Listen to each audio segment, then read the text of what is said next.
What's going on, everybody?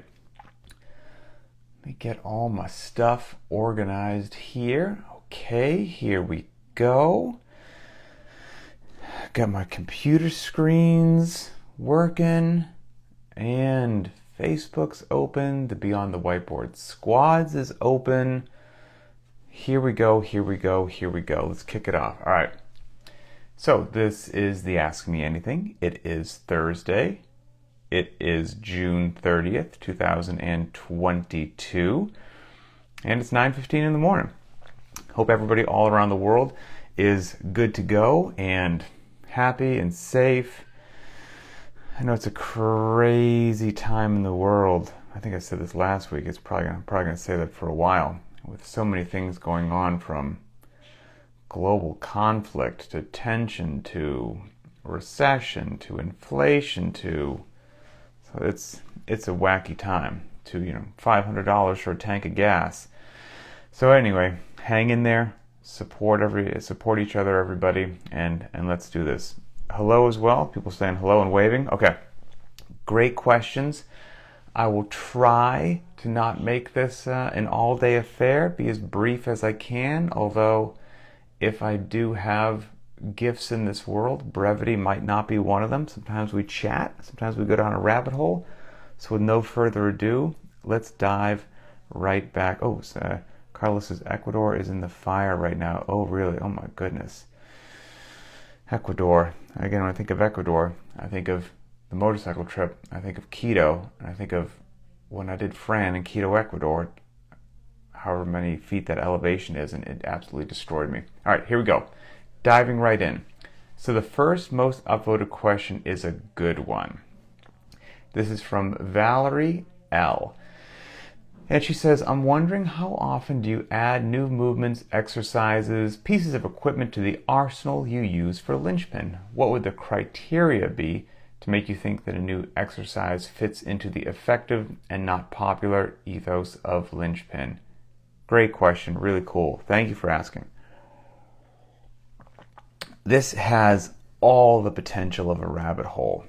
I've got notes, but even when I write notes, there's points that I want to hit, and there's a roadmap. I usually take deviations and turns as things pop into my little squirrel brain, so we'll try to keep myself on track. So, okay. You somewhat answered your own question with the effective, not popular. It being effective would be mission critical. But okay, I'm already off track. Here we go. What's the criteria that I would use for new movements, exercises, or pieces of equipment? So on what criteria? I just wrote, number one, is it necessary? I mean, there is the most simple one, end of story for anything new, something you see on social media, etc., etc. You could ask that question another way. Pick your favorite or new, novel movement, piece of gear. If we never did it, ever, would there be any noticeable degradation of anything?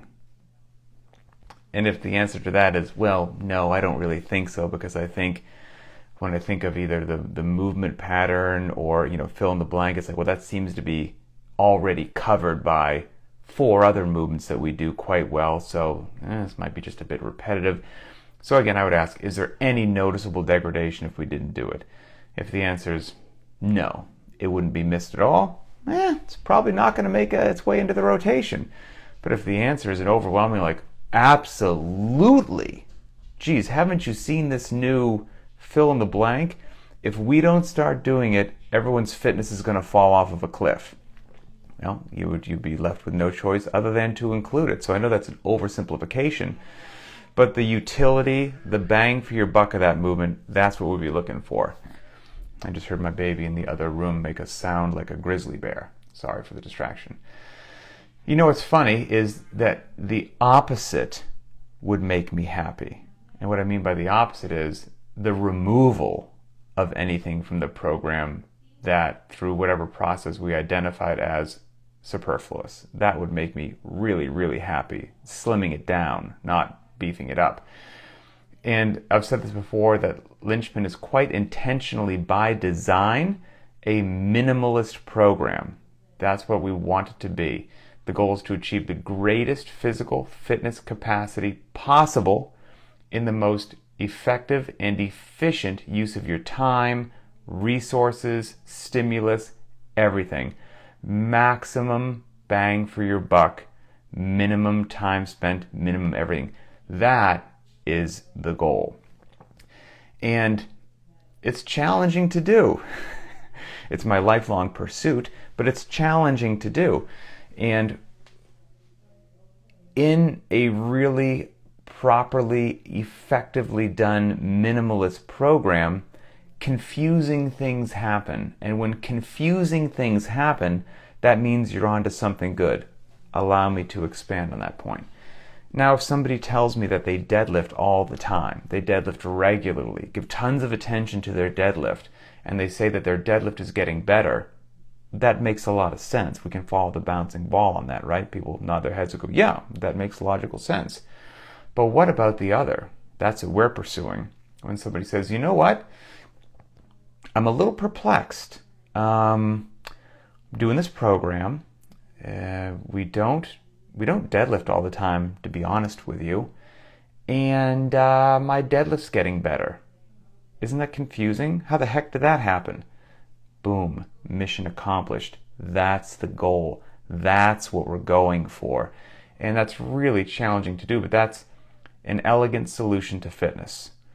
And it's really hard, but it's worth it. It's truly beautiful, in my opinion, and we pursue it every day.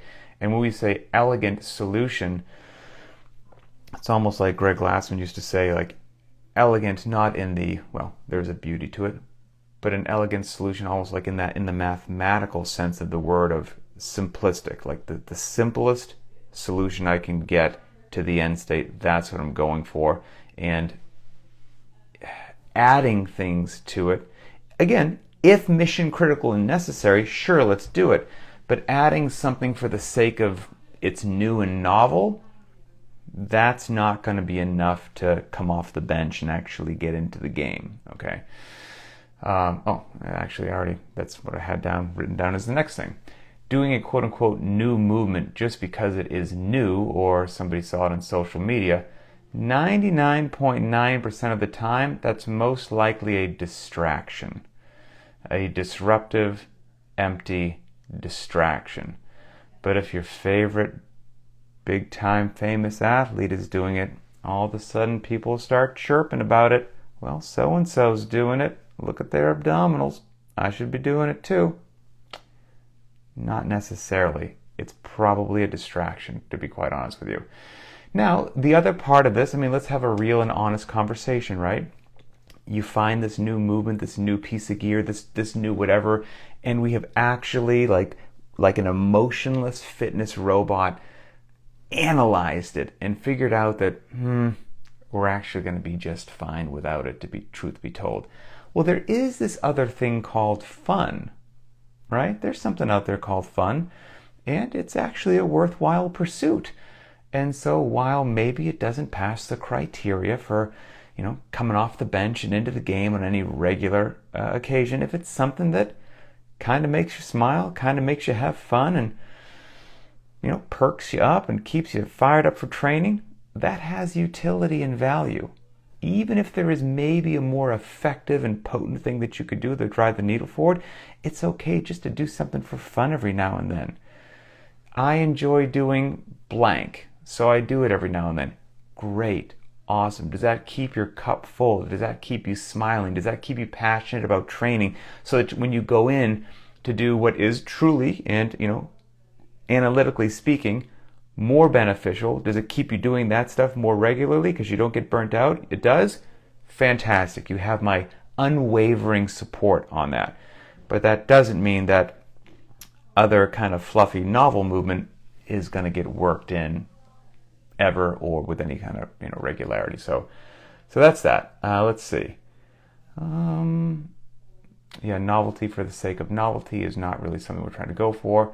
And here's the other ugly truth, and this is not a disparaging remark. This is not intended to be a put down in any way, shape, or form. But competitive CrossFit can be a horrific distraction in this arena. A horrific distraction to the normal CrossFitter trying to do what's actually meaningful and necessary to get fit, okay? Sometimes the programmers of either local, regional, national, or global competitions might do something new or something that's not been done before, kind of wow the crowd, test the athletes in some unknown, unknowable fashion, and the CrossFit viewers in the audience see that, and since something was included in such a huge event, they must mean, well, that new whatever it is must be worthy of inclusion in my fitness regime. Maybe sometimes, maybe, but often no. Often no. So that's an interesting thing and that's my role in driving the Linchpin community is to screen those things and, make those decisions and include what should be included, for sure. And here's another interesting part is, truth be told, there's actually a relatively modest number of lifts, movements, etc. required to deliver all the fitness that the human body would ever need to be ferociously fit. Not even mediocre fit, ferociously fit and capable. You don't need a huge stable of movements to accomplish that. You really don't. I don't have an exhaustive list, but it would probably be, if we tried to truly make a minimal list, it would be shocking how few that you could need and get a lot of bang for your buck for. Because if we chose the movements well, these functional movements that would move large loads, long distances quickly, and they would be the sort of movements that, even though it's one movement that you're doing, it would give you transfer and capacity over to other areas that are maybe things that don't even look like that movement. And that's the beauty of selecting the right movements all the time, is their transference to something else. So maybe you identify some new or novel thing, but truth be told, when you think about how the human body moves on planet Earth, how we move during our workouts, the capacity that we're delivering, as it turns out, we're already covering that in one way, shape, or form. So there's some stuff there as well. Hold on a second. I got something on my screen here. All right, so the critical part there is the transference to other movements as well. So now here's some things I just scratched down. And again, this is not exhaustive, so don't hold me to this list.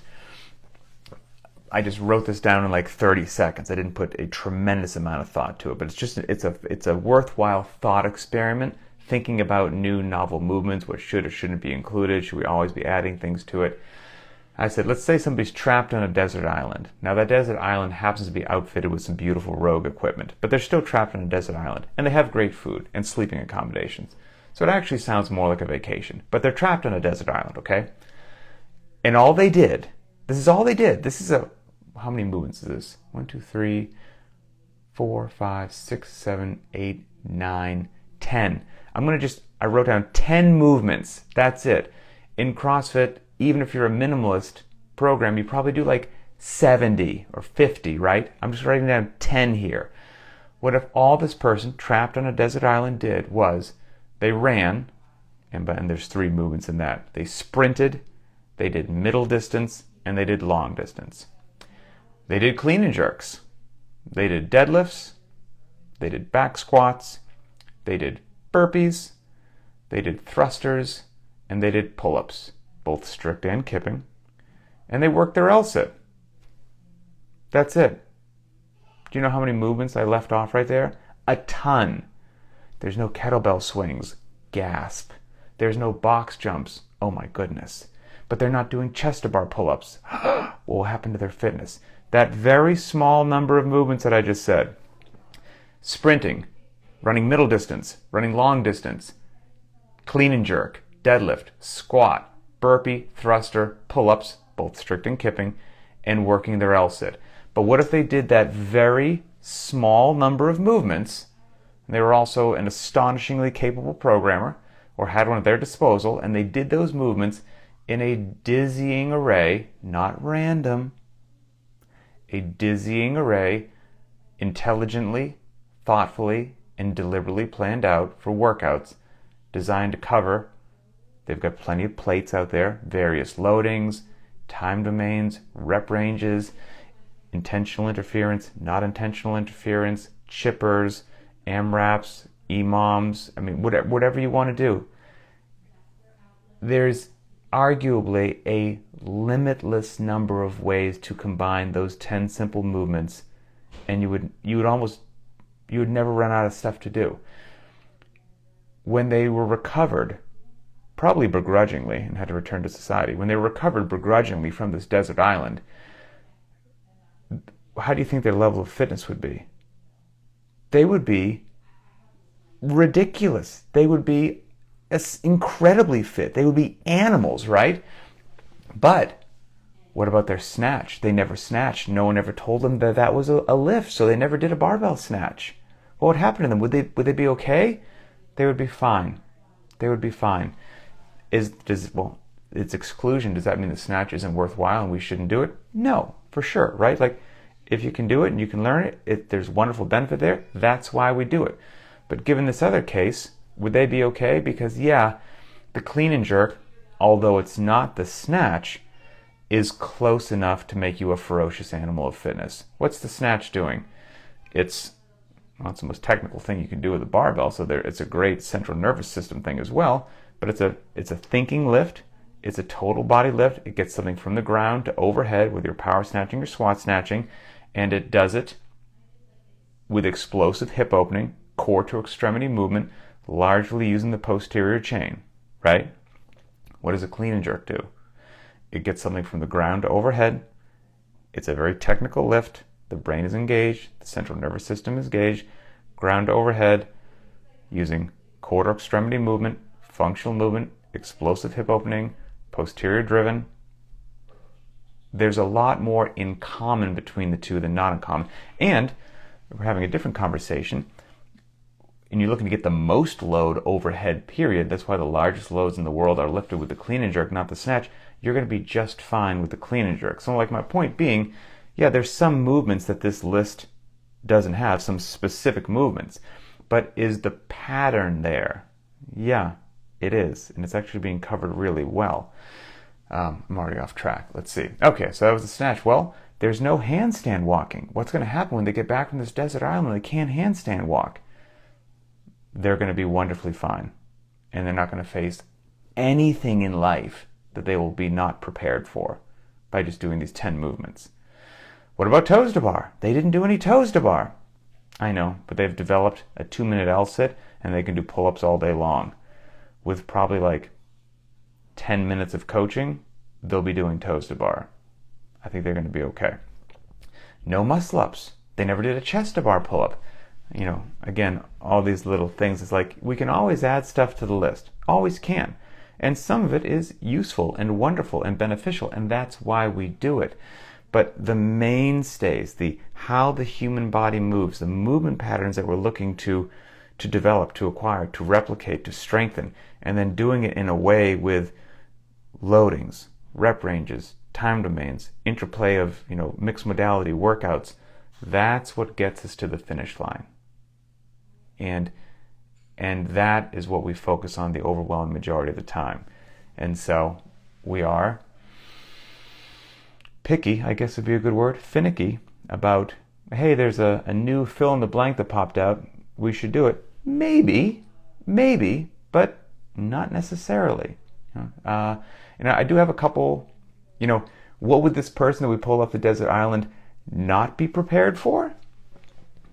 Potentially just an artificially created, man-made fitness competition that just decided to prioritize something because they didn't know they should have been walking on their hands for a while.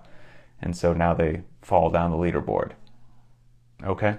So again, I'm a huge fan of separating real life needs versus what you see in a competition floor. I'm a huge fan of that. I think it's mission critical to health, happiness, sustainability, and just kind of real talk. And that's what we focus on at Linchpin. My goal is to get you to the finish line. I'm not talking about the competition finish line. I'm talking about life.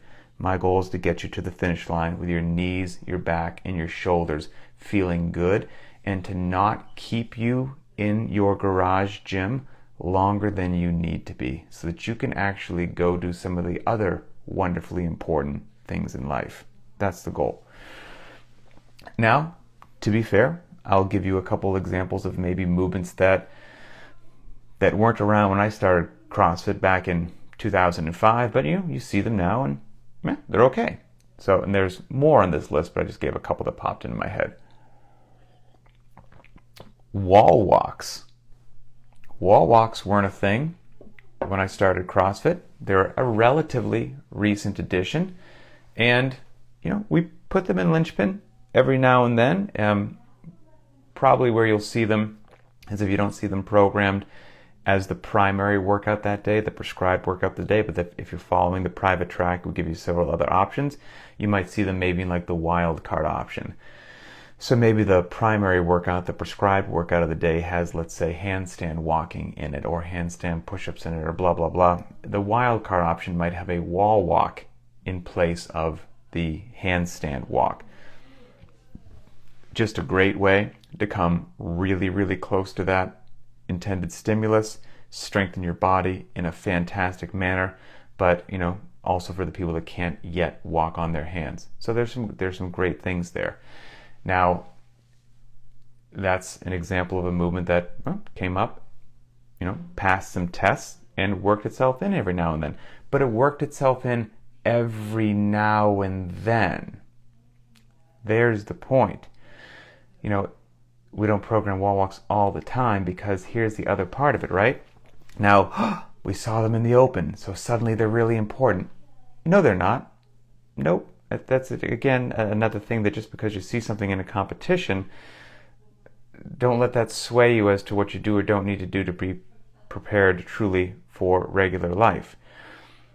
If your goal is just to have a wonderfully fit, happy, healthy, safe, incredibly capable, body to live on planet Earth, and you never did a wall walk, do you think you could accomplish that goal? I think that you could. I think you could do it really easily. So again, most things aren't very simple and binary yes or no, right? Even with something like the wall walk, it's a more nuanced discussion. Does it have utility and value? I think that it does. I think it's a pretty darn good movement, quite frankly, and we use it every now and then when it makes sense. Could you never do one for the rest of your life and be just fine? Yes. Somehow, both of those truths exist at the same time, and that can be maybe difficult for some folks to wrap their head around. Bar facing burpees. There's another one. I knew this was a potential rabbit hole. We started at 9:15. It's like 9:40 right now, so almost 30 minutes have gone by. I'm on question number 1, but the other questions I don't think are quite as long. I knew it. I knew this was potential, but we're wrapping up right now with this first question anyway. Bar facing burpees. Could you do burpees for the rest of your life and never do a bar facing burpee and be just fine? Absolutely you could.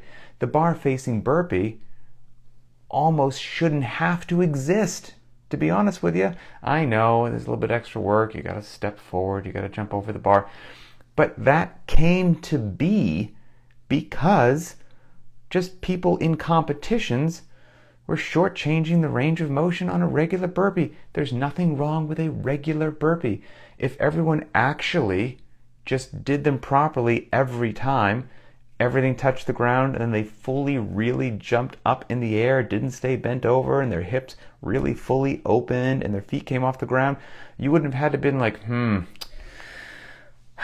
well, look what's going on in lane 3. Lane 3 doesn't look like lane 1. Ugh, what are we going to do here? I didn't think somebody would jump, bent over at the waist. We got to do something else now. Let's have them jump over something. I mean, some of that stuff is where that came from. Now the bar facing burpee is a good movement. That's why we put it in. It's measurable, observable, repeatable. It's really nice. There is a little bit of extra work in there. Does that mean that now that is superior to the regular burpee and should replace it? Absolutely not. We still do regular burpees all the time because we just simply say, do them properly. And then life's fantastic. So again, Most things aren't just a yes or no, aren't just binary. They all have their place, and they all will get included or not included in the Linchpin programming to the degree of which they have actual, real world, meaningful utility. Are they popular on social media? I don't care. Did we see them in a competition? I don't care. Do they drive people's fitness forward in a way that is indicative and beneficial of long-term health and fitness, of sustainable, knees, back, and shoulders as well? Yes? Oh, okay. Well, let's have a deeper conversation about it. Okay, I think that is that's the first question. So hopefully that was enjoyable. Next question. This is one that I think will be much faster. Let's see. This is from Angler M. Angler, where's your question? Where's your question? Here we go. Okay. How excited for the games are you? I don't think I'm doing anything at the games this year. How excited are you for the games? This is a question that when I saw it, I asked my wife, should I answer this question honestly? And I said that jokingly because I always answer the questions honestly, but it's like, this might catch some people off guard. But how excited am I for the games? I guess. And that is, that's, again, that's not to be dismissive of the games or whatnot. I think they're cool. I really do. They're fun to watch. But I'm not games crazy. I guess maybe that's another way to say it.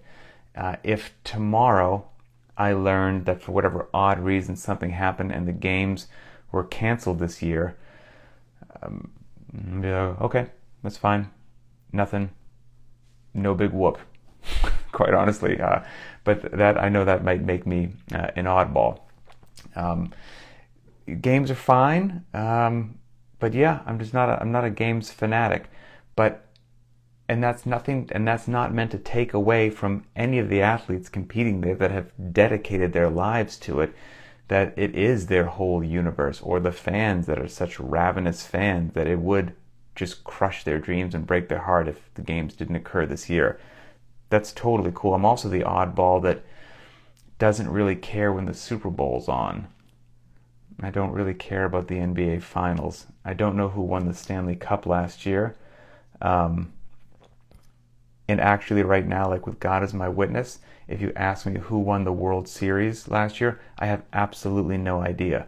So I know I'm peculiar in that way. And so I love CrossFit and I love what we do every day. And the sporting side of it, that's okay. that's and again, nothing against those athletes. They do incredible things. What the human body is capable of is astonishing to me. Oh, I see CrossFit Troll 9 tell me Atlanta Braves. So I assume the Atlanta Braves won the World Series last year. My kids are sports fans, so I listen to them. I try to pick up on what I can, but I couldn't have told you that. It's like if somebody told me that fill in the blank with your favorite basketball player is amazing at basketball. Like, hey, this professional NBA player is amazing at basketball. I'm like, right. They should be. That's what they do for a full-time occupation, and they've got the genetic potential to be there, along with ideally the work discipline, and ideally with the coaching and training environment, and along with dedicating every waking moment to it. They're supposed to be. That makes perfect sense to me. CrossFit Games athletes, they're amazing at CrossFit. That makes sense to me. That's what they're supposed to do. It's like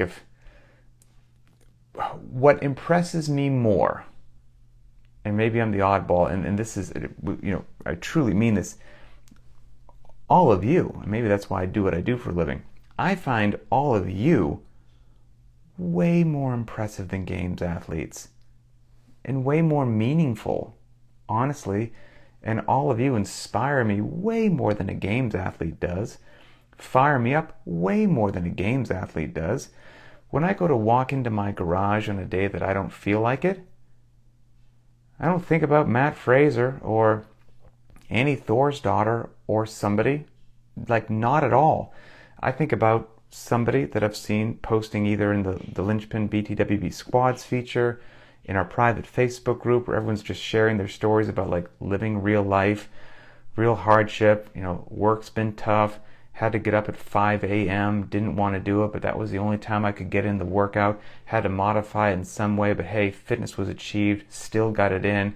Then my kid woke up earlier than I thought, and by the way, that they were sick. My day got totally derailed, had to take care of this, like the nutrition got thrown off a little bit, still made it happen. Like, I think about some individuals in our community that share stories like that. That fires me up. That motivates me. That drives me to do what we do every day. That gets me into the garage. Not, I don't know, some games athlete snatching something. Still cool, don't get me wrong, but they're supposed to snatch. That's what they do all day long. But regular folks making it happen, not sponsored athletes, real life duties and responsibilities of kids, work, all that other stuff, not having prepackaged meals sent to their house, don't have 90 minutes a day to mobilize and foam roll. Those people making it happen, all of you, that is what it's all about in my world. So all the games and the other stuff, that's fine. It's great. It's cool. It's there.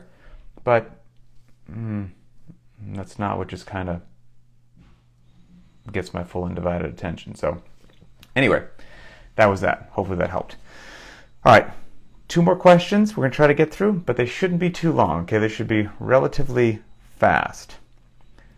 Okay, this one I pulled out of the BTWB, the Linchpin Squads feature, and this is simple. It just points you in the right direction. So this is from Will S., who's basically asking, do you have a recommendation or a resource for an objective measure, a broad general demographic to assess fitness? Yes. And so what I would use for this, if I'm understanding your question correctly, Will, you probably don't even know that you already have this.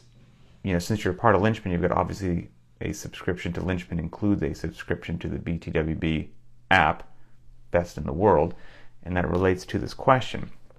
All the data that you want to find lives in BTWB. You just might not know it's there because maybe you just use it to access the Linchpin workout every day, post your results, see what everyone else is doing.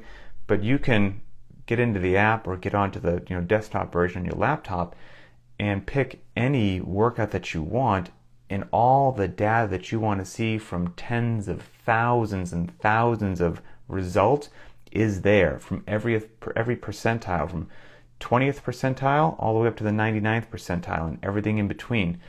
And I actually did a podcast on this and I looked it up for you. If you go back and look at Linchpin Conversations number 270, wasn't that long ago actually. It's entitled Average Times, Rounds, and Loads for Popular Workouts. You could find any workout, but I covered on that podcast average times, rounds, and loads for Fran, Helen, Cindy, Murph, DT, Grace, 1 rep back squat, deadlift, clean and jerk, snatch, the hero workout Jerry, and a 10K run. So there's a huge breadth and depth of different things right there. And the times and loads and all that stuff that I mentioned in there, I think where I gave like the 50th percentile, like right there in the middle. And the point of that particular podcast that I did, number 270, was that I don't think most people gave themselves enough credit. I think most people are doing better than they realize. They're fitter than they realize, but that's probably polluted by following certain people on social media. And it's supposed to help and inspire people. And you might also, through listening to that one, identify some areas that you do need some improvement on. There was something else I wanted to say on that. Oh, when I posted that one, I think a question came out from people of like, hey, those times and loads that you gave as the 50th percentile, the median percentile, what demographic was that for? And you can filter on BTWB for certain demographics, but that one I think was like all input periods. So that would be anyone from any age range. Like when I gave the median time for DT, for example, that's everything. That's not just 35 and below. That's not just, 50 to 54. That was every DT score. What's the median? So, but you can obviously filter that as needed. So hopefully that helps. Okay, final question. And this is also, I pulled from the squads feature in the app. This is from Jeff. Have you ever considered programming a more dedicated strength track separate from the Fitness for Life traditional Linchpin programming?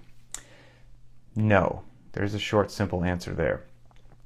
Because, well, and we've done many a podcast on this as well. It's not necessary. Actually doing the workouts each day will get your lifts up, your metabolic conditioning up, and your gymnastics up. It does all that at the same time.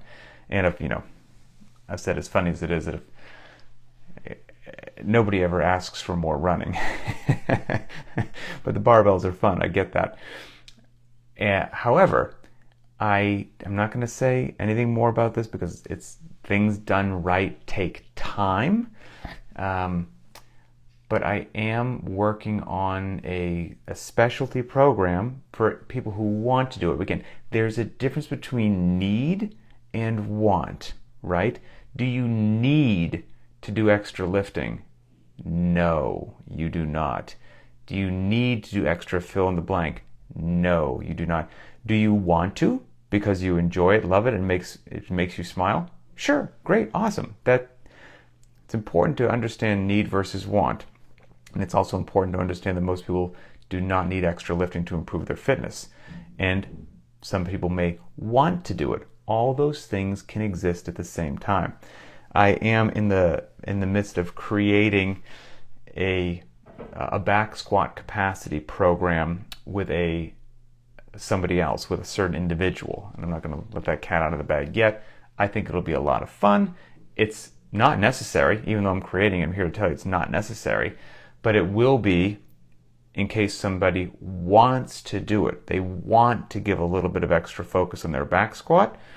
I'm accumulating all these lessons learned and everything else over the course of the years and putting together the back squat program that I always thought should have existed but doesn't. So that's going to happen. So, and then there's also one that I do have in the works with somebody else that does focus on a specific run. And I won't say anything else more about that yet. So those are in the works. They take time to do properly and to do well. So I can't tell you when they will come out, but they're happening. They're percolating for the time being. All right, let's see. There's also a linchpin, and so the question I just answered from Jeff, and like I said, difference between need versus want. Jeff, if you haven't, and since we're not able to have a face-to-face conversation here, I just have to read your question. I can't ask you follow-up questions. I'm not sure so I don't know whether or not you feel that you need to or want to, so that's an interesting difference.